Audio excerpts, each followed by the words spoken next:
Родителите на лица со посебни потреби се лути и разочарани зашто во буџетот за наредната година тежок 15 милиони евра, општината не предвидела пари за нив.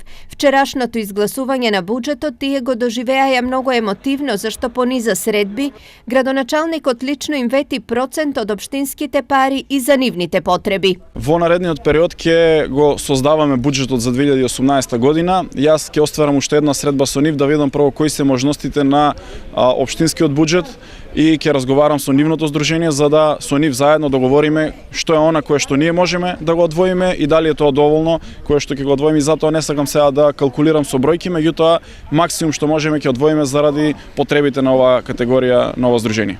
Одсуството на нивното име и проблем во расходниот дел на буџетот за родителите на деца со посебни потреби е уште една изгубена година за нив и нивните деца. Разочарани сме, бидејќи нашите деца, децата и возрастните со посебни потреби ги нема во тој буџет.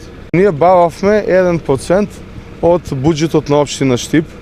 Значи за проектот имаме изработено проект, значи како би било уреден тој простор. Исто бававме земјиште. 2018 нема најава за земјиште, нема најава за финансиски средства за децата и возрастните со посебни потреби. Значи 2018 година ние ќе испуштиме европски фондови и европски пари. Дел од парите беа планирани за обука на лица кои ќе помагаат околу грижата за децата со посебни потреби, но наместо нив тоа и понатаму ќе мора да го прават само родителите. Кога тргна моето дете на редовно училиште, јас инаку сум одделенски наставник по професија и пред за мене тоа беше многу болно. Наместо да работам, јас морав да седам во клупа со моето дете и да го придружувам на часот. А додека за тоа време малиот беше доенче, по цела ног не спиев и требаше со поголемото дете да се борам во клупа. За родителите, тие и нивните деца се само уште едни жртви на изборните кампањи. На 21 април, кога почна граѓанската иницијатива 5 до 12 во Скопје, екс-министерката за труд и социјала Ременска кажа дека ќе се изградат неколку центри низ Македонија, дека ќе се офрнат сите деца и возрастни. Но кога добија власта заборавија на тоа. Исто го обеќа и нашите овде